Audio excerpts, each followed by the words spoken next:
it's Heidi with ApplicantPro. I'm super excited to be here with you today. Normally we leave these hiring tips to Ryan, but today I hijacked the camera so that I could talk to you about employee referrals.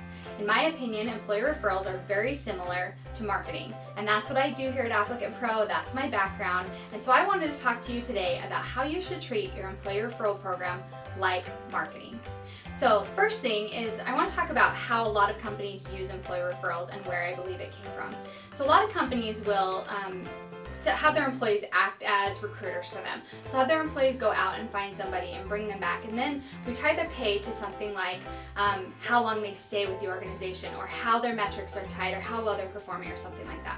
So that makes sense for a recruiter or a third-party recruiter that you're paying, because the setup is something similar to this.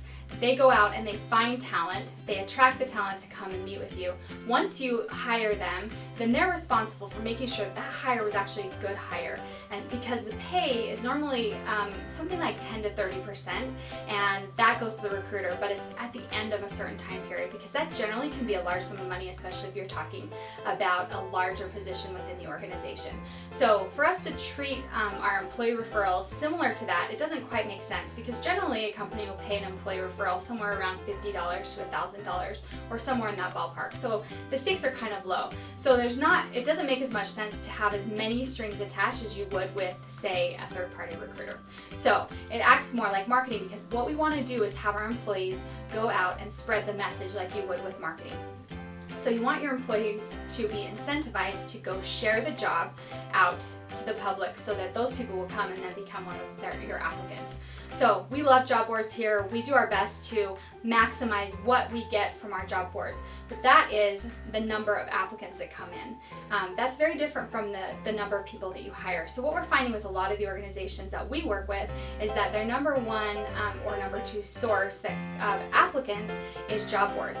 But what we're finding is that their number one or number two source of hires is actually employee referrals.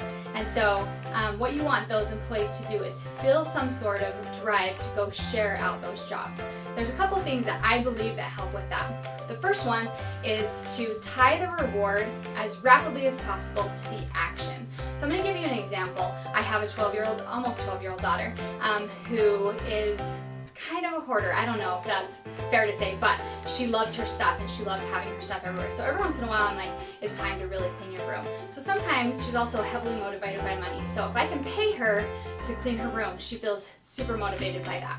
But it has to be, I have to pay her as soon as she's done, because she'll dig in and think, okay, if I do this, then I'll get the reward. But it has to be tied super closely to the end of the action. So she finishes cleaning her room, and then I pay her the money. Now imagine if I went to my daughter and said, I want you to clean your room, but I want you to keep it clean every single day for the next 90 days. It's going to be extremely difficult for her, because she's young and she loves her things. And so I want to make sure that, so what would probably happen in that case is that she would drop off at some point and not be motivated the next time I ask her to clean her room or to do another task. So we want to make sure that we tie that reward as closely as we can to the action. The second thing that I think affects employee referrals is that they need to be able to influence it. So let's go back to the example of my daughter and cleaning her room. If I ask my daughter to clean the kitchen and to keep the kitchen clean for 90 days, it's not really fair, because she's not the only one that uses that kitchen. All of us use the kitchen. That's the center of our home. That's where we gather for homework. That's where we eat a couple meals a day plus snacks. That's where we hang out. And so it's not really fair to have her be the one that's solely responsible for the outcome. So let's go back to the employee referrals and how this ties back to them as an example. With employee referrals, if they bring somebody to the company, they really don't have any influence on if they get hired, how they're onboarded, the types of pay we give, or the types of benefits that we give to them. Those are all things that affect whether an employee will stay on board and if they'll stay happy within their role. And so they can't actually influence it. They can be a friend, they can help navigate some of that, but in the end, it's not really up to them. If we don't onboard somebody properly here at ApplicantPro, it doesn't have a lot to do with our employees. And we hire all the time. The cool thing about ApplicantPro is that our employees love working here. And so anytime we post a job, our employees are super quick to share that job out and to get the message out for us. quickly, one more thing about number 2, making sure that they can actually influence it, is that you want to tie that reward to something that they can actually influence. So they can influence how they share, they can't influence how long they stay.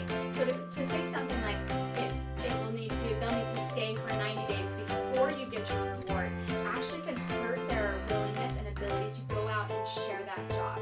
And so what we want to do is empower them to go share the job, make it super easy for them to share, and then tie that reward and what they can influence back to something that they can do themselves.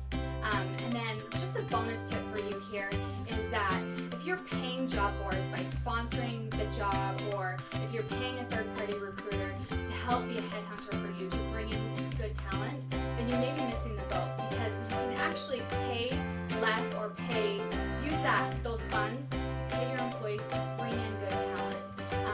They can be your ambassadors for you. They can go out and talk to people, and they can spread the message, especially through social media. Social media is a great way for them to share out these jobs. And then you're also getting some sort of reward because you're showing them, I trust you, I appreciate you, and I want to invest in you. And all of those things, in my opinion, for a manager here at ApplicantPro, it is a good thing. Anytime we can say that, anytime we can push them to share or to drive or to be a part of our success, we win.